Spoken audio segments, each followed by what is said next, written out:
Everyone, आज है 11th of the मार्च 2024 और जैसा कि आपको पता है कि हम डेली द हिंदू एनालिसिस करते हैं और उसके साथ साथ इंडियन एक्सप्रेस का फैक्चुअल एनालिसिस भी करते हैं और उसके साथ हम डेली 20 क्वेश्चंस को भी देखते हैं जो आपके एग्जाम में कहीं ना कहीं इंपॉर्टेंट होंगे। तो चलिए स्टार्ट करते हैं आज का पहला क्वेश्चन। पोषण पखवाड़ा। व्हाट इज पोषण पखवाड़ा समझना एक्चुअल में है क्या। आपके सामने एक वर्ड लिखा हुआ है पोषण। पोषण का मतलब क्या होता है कि अगर कोई बच्चा है इंडिया में, जैसे कि मैं बात करूं 0 से 6 ईयर की एज का बच्चा है, उस बच्चे को कंप्लीट न्यूट्रिशन मिलना चाहिए। अब उसको कंप्लीट न्यूट्रिशन मिलेगा तभी तो आगे चलकर एक वो अच्छा एक स्ट्रॉन्ग बन पाएगा और जब स्ट्रॉन्ग बन पाएगा तभी तो देश के डेवलपमेंट में कहीं ना कहीं से हेल्प कर पाएगा। तो याद रखना ये जो पोषण वर्ड है ना, ये एक्चुअल में इन बच्चों के लिए यूज किया गया और आपको पता है कि इन बच्चों को कहां रखा जाता है। तो आपको पता होगा DPSP, directive principle of the state policy. इस डीपीएसपी में एक आर्टिकल है हमारा, आर्टिकल नंबर 45, जो कहता है कि 0 to 6 ईयर के जितने बच्चे होंगे उनको एजुकेशन प्रोवाइड कराने का, कंपलसरी एजुकेशन प्रोवाइड कराने का काम किसका है? स्टेट की रिस्पॉन्सिबिलिटी है। अब 0 से 6 साल के बच्चे को क्या पढ़ाओगे? तो उनके लिए क्या बना दिया? आंगनवाड़ी। और जब आंगनवाड़ी बना दी तो उसके अंदर वो पढ़ेंगे तो है नहीं, क्योंकि 6 साल के अंदर बच्चा इतना ही सीख पाता है। तो उनको सिखाते क्या एक्चुअल में? तो उनको न्यूट्रिशन दिया जाता है, उनको मिड डे मील दी जाती है। तो मैं यहाँ पर एक वर्ड और लिख सकता हूँ, mid day meal. Mid day meal भी क्यों स्टार्ट की गई थी? तो इन बच्चों को क्या देने के लिए? पोषण से भरपूर खाना देने के लिए, बस। ठीक है, तो मिड डे मील कब स्टार्ट हुई थी? तो 1995 में, ध्यान रखना। और इसी मिड डे मील का नाम चेंज कर दिया गया था, क्या? तो इसको प्रधानमंत्री नरेंद्र मोदी जी ने पीएम पोषण के नाम से स्टार्ट किया था। 2018 के अंदर इसका नाम पीएम पोषण कर दिया था। एक्चुअल में ये मिड डे मील ही है और इसके अंदर होता क्या है? तो पोषण पखवाड़ा, सिंपल याद रखना, बच्चों के न्यूट्रिशन को ध्यान में रखते हुए। और लास्ट ईयर हमने बनाया था कौन सा? 2023। तो इस साल को हमने बनाया था international year of millet. International year of millet के नाम से सेलिब्रेट किया था। तो बस इतना ध्यान रखना, इसमें मिलेट्स को भी ऐड कर दिया गया है। और पूछा कि कौन सी मिनिस्ट्री इसको ऑर्गेनाइज करने वाली है? 15 दिन चलने वाला है। तो मिनिस्ट्री कौन सी हो जाएगी? तो आपके सामने लिखा है women and child development. Option number B is the right answer. आप लोग कमेंट करके बताओगे कि हमारी एट प्रेजेंट यूनियन मिनिस्टर कौन है वुमेन एंड चाइल्ड डेवलपमेंट के लिए। ठीक है, उसके बाद चलते हैं next. Which country received the prestigious Measles and Rubella Champion Global Award for its exemplary efforts in combating these diseases? समझना, यहां पर एक वर्ड लिखा हुआ है मीजल्स एंड रूबेला। एक्चुअल में ये नाम है पूरा MMR।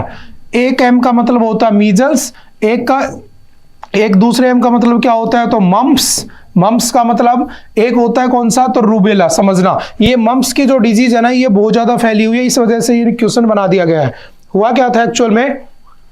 मम्प्स अभी न्यूज में क्यों आ गया? तो अभी आपने देखा होगा कि इसके केसेस बहुत सारे बढ़ते जा रहे हैं। केरला के अंदर अगर देखा जाए तो केरला के अंदर लगभग 10,000 केसेस इसके आए हैं। एक्चुअल में होता क्या है समझना, एक्चुअल में है क्या कि ये जो डिजीज है ना, ये लगभग 0 to 11 साल के जो बच्चे होते हैं ना, उनको ज्यादा इफेक्ट करती है। लेकिन हाँ, ये यंग एज में या अडल्ट्स में भी हो सकता है। होता क्या है कि हमारे कान के नीचे एक मसल्स होती है ना, उनके अंदर क्या आ जाती है? जो ग्लैंड्स होती है उनके अंदर सूजन आ जाती है और एक तरफ से हमारा जो चेहरा है वो क्या हो जाता है? उसमें स्वेलिंग आ जाती है। तो ये बच्चों में ज्यादा देखने को मिलता है। हालांकि इतना नुकसान नहीं होता इससे। इसकी एक वैक्सीन भी मिलती है, MMR के नाम से वैक्सीन आती है। लगभग उसकी मार्केट वैल्यू होगी 600 रुपए ना, और उससे ये डिजीज ठीक हो जाती है। लेकिन अभी रिसेंटली ये बढ़ रही है। बात ये नहीं है कि बढ़ रही है, इस साल इंडिया को इसके अंदर क्या दिया गया है? अवार्ड भी दिया गया है, चैंपियन ग्लोबल अवार्ड। किसको मिला है? इंडिया को। लेकिन इंडिया में इसके केस भी बढ़ रहे हैं, इस बात को भी ध्यान रखना। उसके बाद चलते हैं next. Recently, Bicom has been declared as the 27th district of which state? तो याद रखना, अरुणाचल प्रदेश जो है ना, उसके अंदर टोटल नंबर ऑफ डिस्ट्रिक्ट्स कितने हो चुके हैं? तो लगभग कितने हो गए? 27। और अगर इंडिया की बात करूं तो 2011 का पॉपुलेशन सेंसस, यानी कि हमारे पास सेंसस डाटा कब का है? 2011-2011। उस टाइम की अगर बात करता हूं तो इंडिया के अंदर 640 के लगभग क्या हुआ करती थी? डिस्ट्रिक्ट। लेकिन अभी एट प्रेजेंट लगभग ये 670 के पास पहुंच चुकी है। एक्चुअल डाटा जब 2021 या 2021 की जो सेंसस का डाटा आएगा, जो कि अभी आया नहीं है हमारे पास कोरोना की वजह से, तो उसमें हमें देखने को मिल जाएगा। ठीक है, तो सिंपल इसको ऑनलाइनर में याद रखना है। Next, recently where was the agriculture integrated command and control centre inaugurated? तो याद रखना एग्रीकल्चर के लिए कहां पर कमांड सेंटर इनोग्रेट किया गया है? तो option number A, that is new Delhi, is the right answer. ठीक है, सिंपल वन लाइनर में याद रख सकते हो। उसके बाद है which day is celebrated as CISF raising day. देखो हर साल याद रखना 10 मार्च को हम क्या सेलिब्रेट करते हैं, CISF का रेजिंग डे। CISF क्या होता है, सेंट्रल इंडस्ट्रियल सिक्योरिटी फोर्स, जो कि हमारे एयरपोर्ट्स वगैरह होते हैं, ठीक है, जो हमारी इंडस्ट्रीज वगैरह होती हैं उनको प्रोटेक्ट करने का काम करते हैं। आपने एयरपोर्ट वगैरह पे इनको देखा होगा, ठीक है, जैसे मेट्रो के अंदर मिल जाएंगे आपके लोग, ठीक है। उसके बाद चलते next, where will the recent joint exercise Bharat Shakti of the 3 armies of India be held. देखो अभी क्या हुआ, इंडियन नेवी, उसके साथ साथ इंडियन आर्मी और उसके साथ साथ इंडियन एयरफोर्स, इन तीनों की एक ज्वाइंट एक्सरसाइज हुई है। कहां पर, तो याद रखना जैसलमेर, और जैसलमेर कहां पर है, तो राजस्थान के अंदर, ठीक है। तो सिंपल वन लाइनर में याद रख सकते हो, एक क्वेश्चन आपका एक्सरसाइज से डिफेंस से पूछ लिया जाता है। उसके बाद चलते हैं, recently where will India's first driverless metro train be launched. तो भारत की पहली ड्राइवरलेस मेट्रो कहां पर स्टार्ट होगी, तो याद रखना बेंगलोर में, option number B is the right answer. उसके बाद चलते हैं next, where has INS Jatayu has been commissioned by Indian navy recently. आपको पता है कि इंडियन नेवी ने रिसेंटली क्या किया था, INS जटायु को लॉन्च किया था, शायद ही हम पहले पढ़ चुके हैं न्यूज के अंदर। बताओ कहां पर, तो राइट आंसर कौन सा हो जाएगा, लक्षद्वीप। और लक्षद्वीप के भी कौन से आइलैंड पर, तो मिनिकोय आइलैंड पे। किसके ऊपर, मिनिकोय आइलैंड। क्यों, क्योंकि मालदीव से हमें हटा दिया गया, तो हमने क्या किया, अपनी प्रेजेंस को मेंटेन रखना था, तो हमने क्या किया, लक्षद्वीप के मिनिकोय आइलैंड के ऊपर हमने उसको स्टार्ट किया है। क्या नाम है उसका, INS जटायु। और भारत का सबसे बड़ा जो नेवल बेस है उसका नाम क्या है, तो INS कदंब। क्या नाम है उसका, INS कदंब। ये काफी 2-3 दिन से न्यूज में आ रहा है, ठीक है, तो थोड़ा फोकस रखना इस पे। नेक्स्ट चलते हैं, हाउ मेनी डिस्ट्रिक्ट्स, तो कितनी हो चुकी है, अभी पढ़ा था हमने just 27 districts, option number C is the right answer. Next है, Poshan Pakhwada is organised by which ministry. तो किस मिनिस्ट्री के द्वारा इसको ऑर्गेनाइज किया जाता है, तो अभी हमने पढ़ा था ministry of women and child development. I think ये क्वेश्चन रिपीट हो गया, ठीक है, इसको थोड़ा सा ध्यान रखना। उसके बाद चलते हैं next, what is the theme for no smoking day. देखो अभी नो स्मोकिंग डे बनाया जाएगा, आप लोग मुझे कमेंट करके बताओगे किस दिन नो स्मोकिंग डे बनाया जाता है। एक्चुअल में है क्या, नो स्मोकिंग का मतलब क्या है कि हमें स्मोकिंग नहीं करनी चाहिए, ठीक है। इसको प्रमोट करने के लिए इस बार की जो थीम रखी गई है वो कौन सी है, तो सिंपल सी है, प्रोटेक्टिंग चिल्ड्रन फ्रॉम तंबाकू इंडस्ट्री इंटरफेरेंस। यानी कि जो तंबाकू इंडस्ट्री का जो इंटरफेरेंस बच्चों में बढ़ता जा रहा है, जैसे कि आपने देखा होगा छोटे छोटे बच्चे क्या करते हैं, तो वो स्मोकिंग करते हुए तुम्हें दिख जाएंगे, ड्रिंकिंग करते हुए दिख जाएंगे, तो उनको प्रोटेक्ट करने के लिए नो स्मोकिंग डे बनाया जाता है। और इस बार की थीम कौन सी है, प्रोटेक्टिंग चिल्ड्रन फ्रॉम तंबाकू इंडस्ट्री इंटरफेरेंस। इसको भी थोड़ा सा ध्यान रखना है, ठीक है। उसके बाद चलते हैं next, which ministry is organising the digital exhibition Subhash Abhinandan. तो सुभाष अभिनंदन कौन बना रहा है, तो याद रखना ministry of culture, option number C is the right answer. Simple one liner में आप याद रख सकते हो। उसके बाद है, how many members are there in election commission of India. समझना, अगर मैं कहूं कि एट प्रेजेंट कितने हैं, तो एट प्रेजेंट अगर आज न्यूज की बात कर रहा हूं मैं, तो एक ही बचा है, और वो कौन है, चीफ इलेक्शन कमिश्नर। और आपको पता होना चाहिए इलेक्शन कमीशन ऑफ इंडिया बना कब था, तो 25 ऑफ द जनवरी 1950। और 25 जनवरी को क्या बनाया जाता है, तो याद रखना नेशनल वोटर्स डे। क्या बनाते हैं, नेशनल वोटर्स डे के नाम से सेलिब्रेट होता है। अब समझना कि इलेक्शन कमीशन ऑफ इंडिया जब बना था ना, तब उस समय इसके अंदर जो टोटल मेंबर्स हुआ करते थे, वो टोटल मेंबर्स हुआ करते थे एक, यानी कि ये एक मेंबर की कमेटी थी। फिर याद रखना 2 कमेटीज बनी थी जिसने रिकमेंड किया था कि इसके मेंबर्स बढ़ाए जाएं। पहला कौन सा था, तो एक कमेटी बनी थी तारकुंडे कमेटी। एक कमेटी का क्या नाम था, तारकुंडे कमेटी। और दूसरी कमेटी होती है गोस्वामी कमेटी, गोस्वामी कमेटी। और इन दोनों कमेटियों के बाद है ना, तारकुंडे कमेटी की रिकमेंडेशन के बाद 1990 में इसको एक्सेप्ट कर लिया गया। और उसके बाद में 1993 में पहली बार ऐसा हुआ कि इलेक्शन कमीशन के अंदर 2 मेंबर और जोड़ दिए गए, और ये कितने मेंबर की बॉडी बन गई, 3 मेंबर की बॉडी बना दी गई। लेकिन याद, अच्छा इसका आर्टिकल पूछे तो आर्टिकल भी याद रखना, ये कॉन्स्टिट्यूशनल बॉडी है, आर्टिकल 324। और अभी ये न्यूज में क्यों है, क्योंकि अभी इसके अंदर जो 3 मेंबर होने चाहिए थे, तो पहले से 2 मेंबर थे। उन 2 मेंबर्स में भी एक मेंबर ने क्या कर दिया, कल ही रिजाइन कर दिया। हालांकि उनका जो टेन्योर था वो 2027 में पूरा होने वाला था, लेकिन उन्होंने 3 साल पहले ही रिजाइन कर दिया। तो अब कितने मेंबर बच गए, 1 मेंबर बच गए। हालांकि 15 मार्च तक नया इलेक्शन कमिश्नर ऑफिसर को अपॉइंट कर दिया जाएगा, ठीक है। और उसके अंदर क्या क्या चेंजमेंट हुआ है वो हम जानते ही हैं कि पहले उसमें चीफ जस्टिस ऑफ इंडिया होता था, उसके काउंसिल में सेलेक्ट करने के लिए उसके साथ अपोजिशन का लीडर होता था, उसके साथ साथ कौन होता था, प्राइम मिनिस्टर। अब एक बिल आया और उस बिल को प्रेजेंट भी कर दिया गया, उसको एक्ट भी बना दिया गया, जिसमें पीएम और पीएम के साथ कौन होगा, अपोजिशन लीडर, और चीफ जस्टिस ऑफ इंडिया की जगह कौन होगा, तो उसकी जगह कैबिनेट मिनिस्टर होगा। तो उसके अंदर उसकी ट्रांसपेरेंसी को भी खत्म कर दिया गया है, तो ये भी बहुत ज्यादा न्यूज में चल रहा है। लेकिन अगर मैं क्वेश्चन की बात करूं तो option number B, that is 3 member is right answer. ठीक है, उसके बाद चलते हैं next. Which article of Indian Constitution belongs to the interstate water dispute? तो आपको पता है क्या है इंटरस्टेट वाटर डिस्प्यूट से कौन से आर्टिकल में आता है, तो वो आर्टिकल 262। हाँ, आर्टिकल 131 में क्या आता है, स्टेट टू स्टेट कोई भी डिस्प्यूट है तो एनी डिस्प्यूट जो होगा, किसी भी प्रकार का डिस्प्यूट, वो कौन से आर्टिकल में आ जाएगा, 131 में। लेकिन अगर वो रिवर यानी कि वाटर डिस्प्यूट होगा तो वाटर डिस्प्यूट को रिजोल्व करने के लिए कौन सा आर्टिकल बना हुआ है हमारे पास, 262 बना हुआ है। और ये न्यूज में क्यों है, तो आपको पता होगा, आज के द हिंदू में आपने देखा होगा, इंडियन एक्सप्रेस में भी आपने देखा होगा कि जो आपका बेंगलोर है, उस बेंगलोर के अंदर जो पानी है, वाटर क्राइसिस, वो बहुत ज्यादा बढ़ते जा रहे हैं। और वाटर क्राइसिस इतने ज्यादा बढ़ते जा रहे हैं वहां पर कि लोगों के पास पीने का पानी भी अवेलेबल नहीं बचा है। ठीक है, और वहां पर बेंगलोर में कौन सी रिवर बहती है, तो तमिलनाडु, चेन्नई कौन सी रिवर बहती है वहां पे, या कर्नाटक सॉरी कौन सी रिवर बहती है, तो कर्नाटक में, ठीक है, केरल में, और उसके साथ साथ कौन सा, केरल, कर्नाटका, तमिलनाडु और पुडुचेरी, तीनों चारों के अंदर से कौन सी रिवर जाती है, कावेरी। और उस कावेरी रिवर के ऊपर क्या चल रहा है, डिस्प्यूट चल रहा है, जो बार बार न्यूज में रहता है। हालांकि सुप्रीम कोर्ट ने कह दिया था सबसे ज्यादा वाटर किसको मिलना चाहिए, सबसे ज्यादा वाटर मिलना चाहिए तमिलनाडु को, कर्नाटक को, फिर केरल को, और फिर मिलना चाहिए किसको, पुडुचेरी को। लेकिन फिर भी ऐसा नहीं होता, ये आपस में लड़ाई करते ही रहते हैं, तो ये न्यूज में बना रहता है। ठीक है, और कावेरी वाटर डिस्प्यूट ट्रिब्यूनल कब बना था, तो 1991 में बना था, ध्यान रखना, कावेरी वाटर डिस्प्यूट ट्रिब्यूनल। ठीक है, और कावेरी को हम क्या कहते हैं, तो याद रखना, कावेरी को दक्षिण की गंगा भी कहते हैं, साउथ या गंगा ऑफ साउथ भी कहते हैं। लेकिन अगर पूछता साउथ गंगा, दक्षिण की गंगा तो कावेरी, दक्षिणी गंगा तो गोदावरी। ठीक है, तो लैंग्वेज को थोड़ा सा ध्यान रखना है। उसके बाद चलते हैं नेक्स्ट।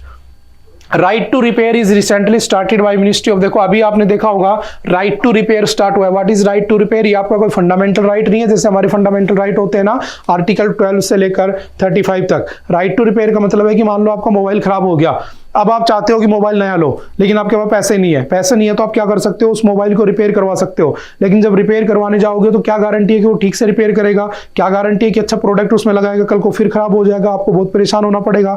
तो अब एक बिल, या कह सकते हो कि एक जो हमारी इंडियन गवर्नमेंट ने, उसने एक प्रोग्राम चलाया राइट टू रिपेयर। हर इलेक्ट्रॉनिक प्रोडक्ट, समझना, ये जितना भी वेस्ट है ना, उसमें ई वेस्ट यानी कि इलेक्ट्रॉनिक वेस्ट सबसे ज्यादा होता है। और इलेक्ट्रॉनिक वेस्ट को ठीक करने के लिए, कम करने के लिए सरकार ने ये प्रोग्राम चलाया राइट टू रिपेयर।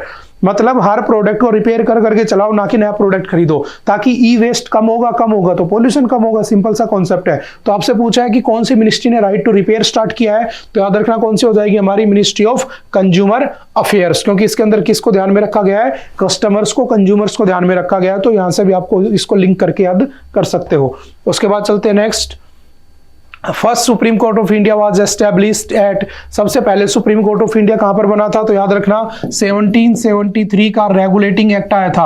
और उस रेगुलेटिंग एक्ट में क्या हुआ था, तो उसके अंदर इंडिया जो था, उसके अंदर जो रेगुलेटिंग पावर थी वो वहां पर चली गई थी, तो ब्रिटिश पार्लियामेंट के पास है ना, वहां से रेगुलेट करने के लिए थोड़े बहुत रूल रेगुलेशंस बना दिए गए। तो यहाँ पर डिस्प्यूट होती थी, उनको रिजोल्व करने के लिए 1774 में क्या बना, पहला सुप्रीम कोर्ट बना। और उस सुप्रीम कोर्ट का जो लोकेशन थी वो कहां पर थी, तो याद रखना कोलकाता, या उस समय कलकत्ता कहते थे, उस वहां पर उसको बनाया गया।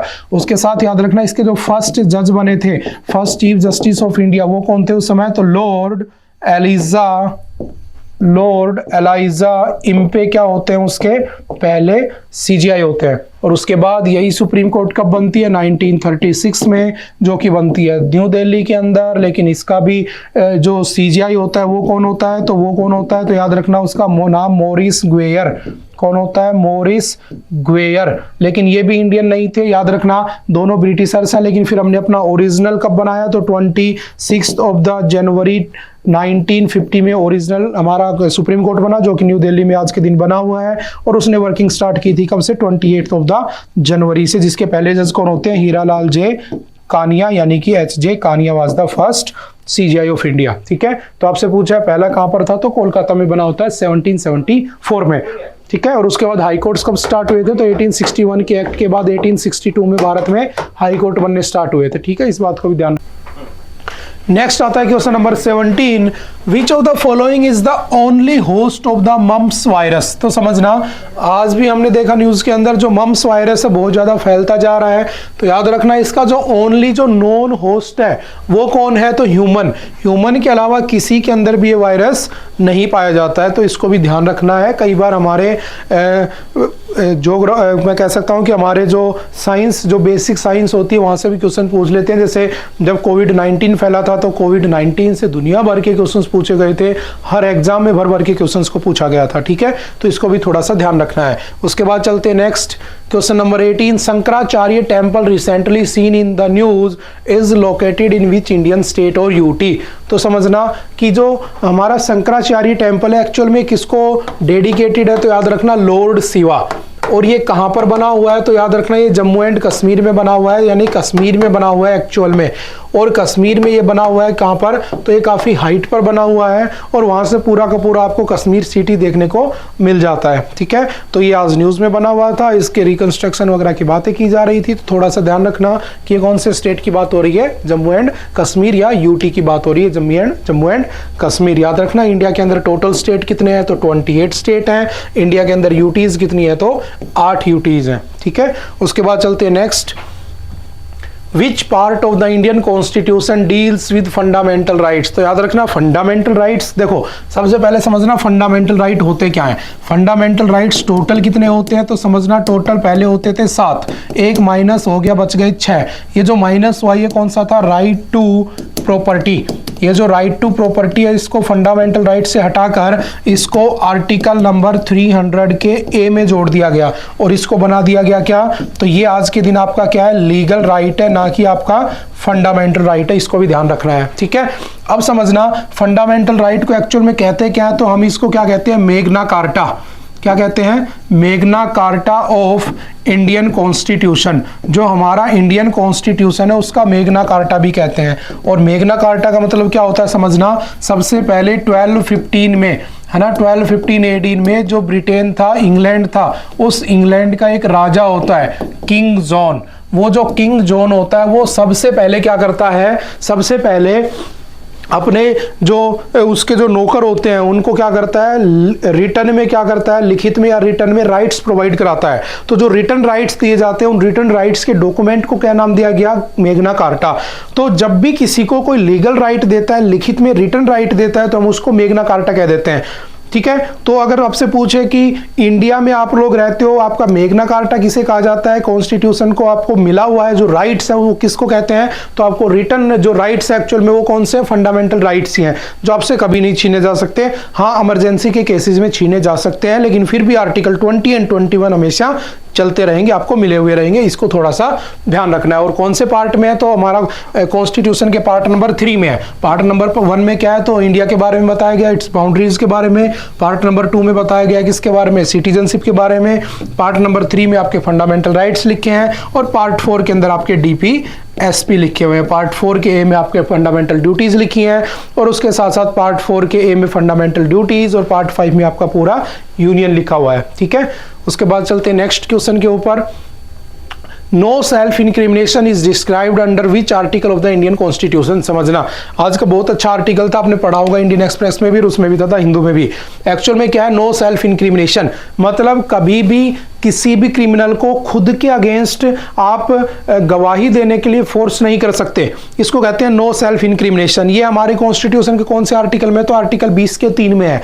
एक्चुअल में समझना आर्टिकल नंबर 20 यानी कि आर्टिकल नंबर 20 में क्या लिखा है, तो 3 चीजें लिखी हुई हैं, फर्स्ट, सेकंड एंड थर्ड। पहला क्या है, तो पहला इसमें लिखा हुआ है कि नो, सबसे पहला क्या लिखा हुआ है, नो एक्स फैक्टो लॉ, यानी कि जिस समय क्राइम किया जाएगा उस समय के क्राइम के हिसाब से पनिशमेंट होगी, ना कि उस समय के हिसाब से पनिशमेंट होगी जब आप पकड़े जाओगे। मतलब आज आपने मर्डर किया और आप भाग गए, ठीक है, आपने जिस टाइप से मर्डर किया मान लो उसकी सजा थी 10 साल, आप पकड़े गए 20 साल बाद, तो आपको सजा 20 साल बाद मान लो कानून में चेंज करके उसकी पनिशमेंट कर दी गई, लाइफ इम्प्रिजमेंट कर दिया गया, तो आपको लाइफ इम्प्रिजमेंट नहीं होगा, आपको 10 साल ही होगी। क्यों? क्योंकि जिस समय क्राइम होता है उस समय जो रूल होता है उसी रूल से पनिशमेंट हो सकती है, बाद में उस न्यू रूल से पनिशमेंट नहीं हो सकती। कौन सा कानून कहता है, कौन सा आर्टिकल कहता है? आर्टिकल 20 का फर्स्ट पार्ट, जो आपकी फंडामेंटल राइट है, चेंज नहीं हो सकता। दूसरा क्या कहता है? तो दूसरा कहता है no double jeopardy. No double jeopardy का मतलब सिंपल सा होता है कि जिस टाइम पर, यानी कि एक क्राइम की 2 सजा नहीं हो सकती। कहने का मतलब कि अगर मैंने एक क्राइम किया है तो मुझे एक ही सजा मिलेगी, 2 नहीं मिल सकती। जैसे फॉर एग्जांपल समझना राजीव गांधी वाला केस। राजीव गांधी केस में मैं एक हल्का सा बता देता हूँ। 21 मई 1991 को राजीव गांधी का असैसिनेशन होता है। उसके बाद उसके जो कन्विक्टेड होते हैं उनको पकड़ लिया जाता है। 1998 में उनको फांसी की सजा हो जाती है। वो चले जाते हैं किसके पास? Supreme court. सुप्रीम कोर्ट भी फांसी दे देता है। वो चले जाते हैं प्रेसिडेंट के पास, आर्टिकल 72 का यूज करते हुए। कौन सी पावर होती है? Pardoning power of the president. वो वहां से भी छूट जाते हैं। उसके बाद वो चले, प्रेसिडेंट उनको फांसी दे देता है। लेकिन जब प्रेसिडेंट फांसी देता है समझना, तो उसको 20 से 25 साल का समय लग जाता है, बहुत काफी टाइम हो जाता है। अब सोचो उनका जो लॉयर है वो किसका यूज करता है? आर्टिकल 20 के सेकंड का यूज करता है, नो डबल जियोपार्डी। आपको अगर फांसी देनी थी तो पहले दिन दे देते, आपने इतने साल जेल में रखा तो उसकी तो लाइफ इम्प्रिजमेंट हो गई, और उसके साथ अब उसको फांसी भी दे रहे हो। लेकिन एक क्राइम की एक सजा होनी चाहिए, 2 सजा नहीं हो सकती। तो क्या किया गया? पीएम, जो एक्स पीएम थे राजीव गांधी, उनके जो असैसिनेशन किया था सबको धीरे धीरे छोड़ दिया गया, 7 लोगों को।